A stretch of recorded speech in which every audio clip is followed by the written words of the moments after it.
Bismillah, Assalamualaikum warahmatullahi wabarakatuh. Alhamdulillah wassalatu wassalamu ala rasulillah yang ba'du.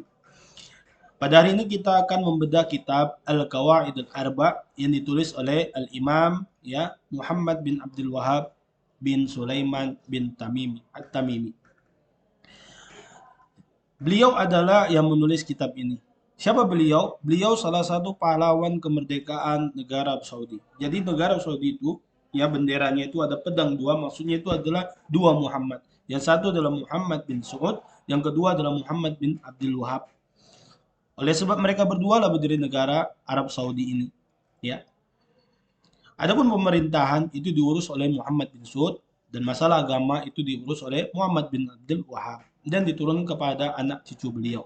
Jadi Muhammad bin Salman yang sekarang itu adalah ya keturunan dari Muhammad ya bin Saud ya. Dan ulama-ulama besar di Saudi ya yang mengurusi keagamaan ya mayoritasnya adalah eh, anak-anak dari Muhammad bin Abdul Wahab yang mereka mendapat gelar Al-Syekh, yaitu keluarganya Syekh Muhammad bin Abdul Wahab. Kepada beliaulah ya fitnah Wahabi Salafi itu dilontarkan. Ya. Maka di sini kita akan membedah kitab beliau, apakah beliau memang betul ya seorang ya mengkafirkan ya orang yang keras ya sebagaimana yang difitnahkan ya.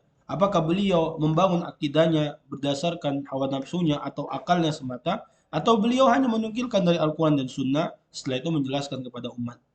Nah, sebagaimana Imam Bukhari ya, kitabnya adalah kitab Sahih Al-Bukhari yang tidak ada satupun kaum muslimin yang menolak hadis-hadis beliau dikarenakan ketatnya ya syarat ya hadis sahih yang ada pada beliau mengatakan uh, al-ilmu ba'da qauli wa amalin ya. Ilmu dulu sebelum berkata dan berbuat. Sebelum kita melontarkan perkataan yang buruk Wahabi Salafi kepada Muhammad bin Abdul Wahab, ada baiknya kita netral dulu. Tidak memihak A, tidak memihak B. Sebagaimana saya. Tidak pihak B, pihak A, pihak B. Tetapi kita baca. Ya, dikarenakan alhamdulillah saya memiliki kemampuan untuk menerjemahkan kitab ini dengan bahasa Arab, maka kita akan sama-sama membacanya dan kita akan ya melihat langsung ya apakah benar beliau mengkafirkan orang-orang yang mendatangi kuburan ya atau bertawasul kepada kuburan atau yang lainnya ya atau malah mungkin beliau itu ya melindungi kita dari perbuatan-perbuatan yang kurang baik. Nah, kitab ini menjelaskan apa itu tauhid dan syirik. Contoh-contohnya baik yang terjadi sekarang atau yang akan datang. Ya, dengan kitab ini Syekh ingin menjelaskan ya secara global dan rinci apa itu tauhid dan apa itu kesyirikan. Nah, kita akan buka. Yang pertama Syekh menulis ya, kitabnya dengan memulai Bismillah. Nah, Bismillah ini ya adalah adab ya seorang Muslim tak kala dia membuat risalah. Mengikuti Nabi SAW menulis surat untuk Hercules, ya untuk Raja Romawi. Begitu juga Sulaiman yang menulis surat dengan memulai Bismillah, ya untuk Ratu Balkis. Ya. Saya mengatakan As'alullah al-karimah.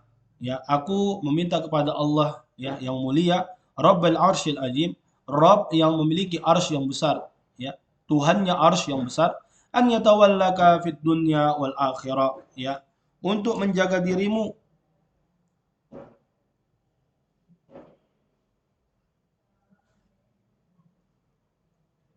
ya, yatawalla ya, untuk menjaga dan memelihara dirimu baik di dunia ataupun di akhirat. Ya di dunia kehidupan kita sekarang ya menyelamatkan kita dari ya, fitnah subhat dan syahwat ya. Wal akhirah dan di akhirat yaitu azab kubur dan juga azab di neraka. An yaj'alaka mubarakan aina ma kunta dan menjadikan dirimu diberkahi di mana saja engkau berada. Ya, orang yang diberkahi di mana saja dia berada, ya dia selalu mengajak kebaikan kepada orang. Ya, tanda dia diberkahi adalah dia mengajak orang kepada kebaikan, yaitu kepada keimanan, ketaatan kepada Allah Subhanahu wa taala. Wa an yaj'alaka mimman idza u'tiya syakara dan menjadikan dirimu apabila diberikan bersyukur, ya. Apabila dapat nikmat bersyukur. Wa idza butuliya sabaru, apabila diuji, tertimpa musibah, ya, keluarga meninggalkah, kehilangan hartakah, atau tertimpa penyakit, sabar. Wa idza aznaba istighfar. Apabila jatuh ke dalam dosa, yang melakukan dosa-dosa besar, dosa-dosa kecil, atau kesyirikan yang besar atau kesyirikan yang kecil, segera beristighfar. Fa inna hadhihi ats-tsalatsa unwanus sa'adati. Dan ketiga hal ini adalah tanda kebahagiaan. Bagaimana nggak bahagia? Ya, tenang hidup kita. Apabila dikasih bersyukur, nggak dikasih ya sabar. Ya, apabila jatuh kepada dosa segera istighfar. Ini adalah kebahagiaan yang hakiki. Ailam.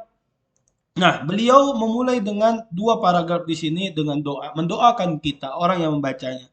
Ailam arsyadakallahu li ta'atihi. Ketahuilah semoga Allah Subhanahu wa taala yang menunjukimu ya untuk taat kepadanya.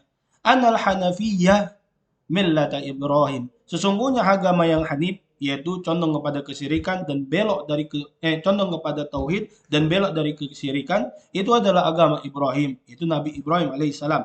An ta'budallaha wahdaka mukhlishan lahuddin, yaitu engkau menyembah Allah semata dengan mengikhlaskan bagi Allah agama, yaitu agama Islam. Wa bidzalika amarallahu jami'an nas. Oleh sebab itu Allah perintahkan seluruh manusia ya, wa khalaqahum laha, dan Allah Subhanahu wa taala menciptakan mereka karenanya, itu mengibadahi Allah Subhanahu wa taala semata dengan mengikhlaskan baginya agama.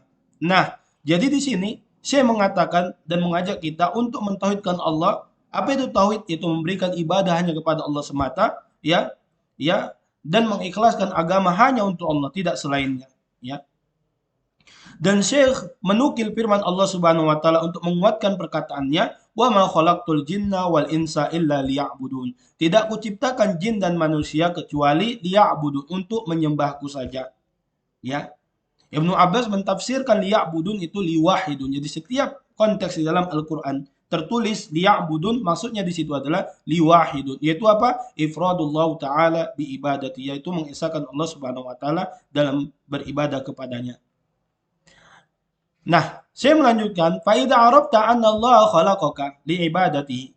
Jika engkau telah mengetahui bahwasanya Allah ciptakan dirimu untuk beribadah kepadanya sesuai dengan ayat yang Allah firmankan, yang kita semua sudah tahu ayat itu, fa'alam, ketahuilah, annal ibadata, sesungguhnya ibadah, la tusamma ibadatan, tidak dinamakan sebuah ibadah illa ma'at tauhid, kecuali dengan tauhid. Apa tauhid yang dimaksud? Yaitu ifradullah taala bil ibadah, itu mengesahkan Allah dalam ibadah sebagaimana ditafsirkan Ibnu Abbas. Kama anna salata la tusamma salatan.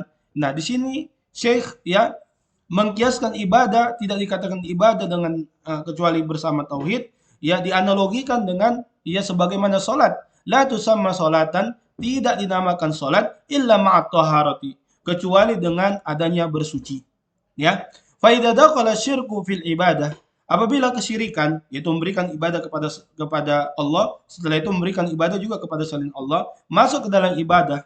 Ibadah ini ada 4. Ibadatul qauliyah, perkataan seperti berzikir, ya, baca Quran dan sebagainya. Yang kedua ibadatul badaniyah, itu ibadah berkaitan dengan badan, salat, ya, puasa, zakat. Ibadatul qalbiyah, ya ibadah ya hati seperti takut, raja, harap, ya cinta. Dan yang terakhir adalah ibadatul maliyah, yaitu berimpak, ya, berzakat, bersedekah, ya. Jika masuk kesyirikan kepadanya, ya kita berikan ibadah kepada Allah, kemudian kita berikan kepada selain Allah, fasadat. Ya, kesyirikan itu merusaknya. Fal haditsu idza kal hadathi idza dakhala fi taharati. Sebagaimana ya hadas, hadas itu adalah apabila kita kencing, ya, buang air kecil, buang air besar, ya, itu hadas kecil, atau hadas besar, yaitu kita berjima, haid, nifas dan sebagainya. Idza dakhala dan ya haid dan nifas, ya. Idza dakhala fi taharati, jika masuk ke dalam taharah kita, ya, kesucian kita dari hadas, maka merusak taharah tersebut. Nah, di sini saya menganalogikan, ya, bahwasanya toharo, sebagaimana toharo itu memiliki pembatalnya. Pembatal toharo adalah hadas. Maka hadas ini ada 2, ada hadas besar yang mewajibkan kita mandi seperti junub, ya, atau haid dan nifas. Yang kedua adalah hadas kecil, yaitu seperti buang air besar atau buang air kecil, ya. Ya. Jika kedua ini masuk ke dalam toharo, maka rusaklah toharo itu. Wajib kita berwudu kembali. Nah, beliau menganalogikan hal tersebut kepada ibadah. Ibadah bisa rusak, ya, apabila ibadah tersebut, ya, dimasuki kesyirikan, ya. Dan kesyirikan yang dimaksud di sini adalah kesyirikan yang besar, bukan membahas tentang kesyirikan yang kecil. Dan semua yang ditulis Syekh di sini tentang syirik itu adalah syirik yang besar, ya. Idza arafta anna syirka idza khalatal ibadata. Nah, di sini yang bermasalah. Banyak terjadi perselisihan di kaum muslimin karena perkataan beliau yang di sini. Apabila engkau telah mengetahui bahwasanya syirik apabila masuk ke dalam ibadah, afsadaha merusaknya, wa ahbatal amala dan menghapuskan amal, ya, wa sara sahibuhu minal khalidina finnar dan maka jadilah ya orang yang pelakunya, ya, termasuk orang yang kekal di neraka. Nah, di sini dikatakan syai itu takfiri. Masa orang melakukan kesyirikan langsung masuk neraka? Ya, ini namanya takfiri. Nah, ketahuilah di sini saya mengatakan, ya, uh, sahibuhu, pelakunya. Nah, di sini adalah takfir secara mutlak, tidak muayyan. Yaitu siapa yang melakukan kesyirikan dalam ibadahnya, maka dia tidak serta-merta langsung itu masuk ke neraka, tapi terancam dengan neraka. Kenapa? Dikarenakan kesyirikan itu bahayanya luar biasa. Di sini dikatakan, saya mengatakan, syirik itu bisa menghapus amal yang sedang dikerjakan. Contoh kita sholat. Sholat kita untuk Allah. Kemudian kita juga sholat untuk jin. Maka kesyirikan itu menghapus pahala sholat kita. Merusak sholat kita. Dan menghapus amal kita. Bukan amal kita ini saja, tapi amal sebelum-sebelumnya. Seluruh amal kita itu hapus. Nah, inilah yang menjadi permasalahan di kalangan kaum muslimin. Nah, kita akan lihat apakah Syekh ini berkata dengan ru'yunya atau memang ada dalil yang menjelaskan hal tersebut, ya.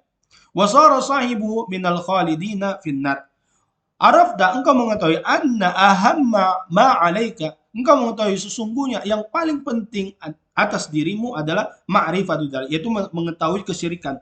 Ya, kesyirikan itu bisa menghapuskan amalan yang sedang dikerjakan dan merusak amalan yang sedang dikerjakan dan menghapuskan amalan yang sedang dikerjakan dan amalan sebelum-sebelumnya yang sudah dikerjakan dan menjadikan pelakunya kekal di neraka. Jadi bahaya kesyirikan itu yang pertama adalah merusak amal, yang kedua adalah membatalkan amal yang sedang dikerjakan dan amal-amal sebelumnya, dan yang ketiga adalah menjadikan pelakunya, ya, terancam dikekal di dalam neraka.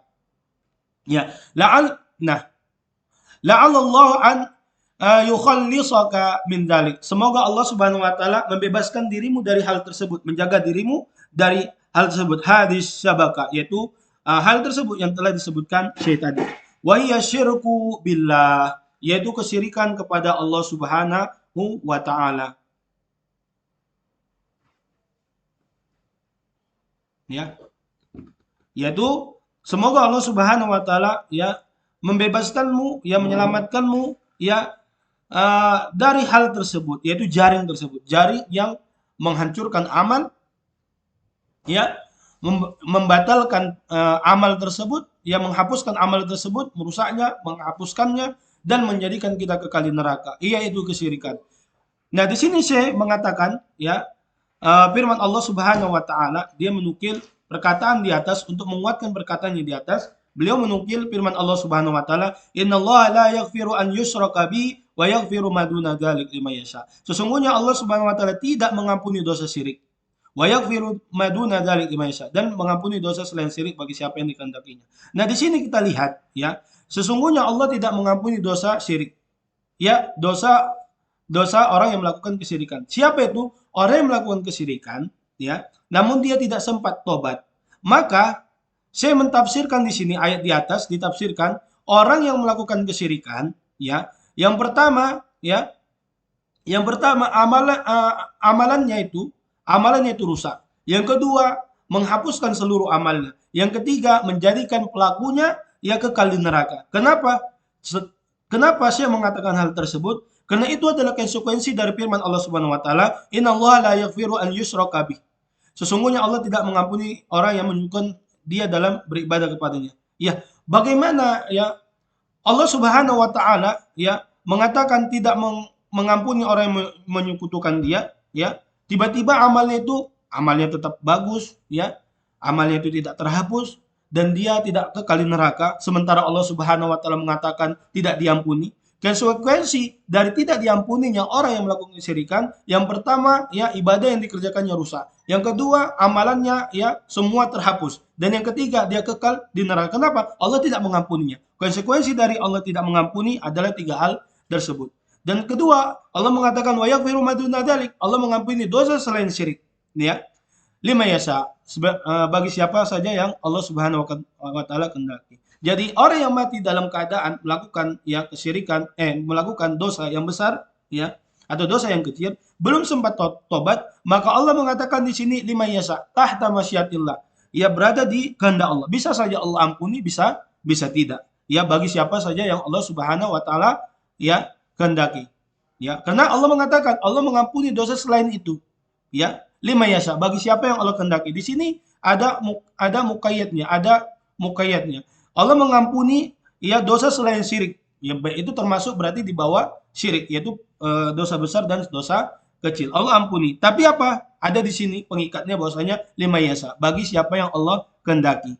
Nah, termasukkah kita yang Allah kehendaki? Kita nggak tahu. Oleh sebab itu, sebelum kita mati, kita pastikan kita telah bertobat dari seluruh dosa-dosa kita.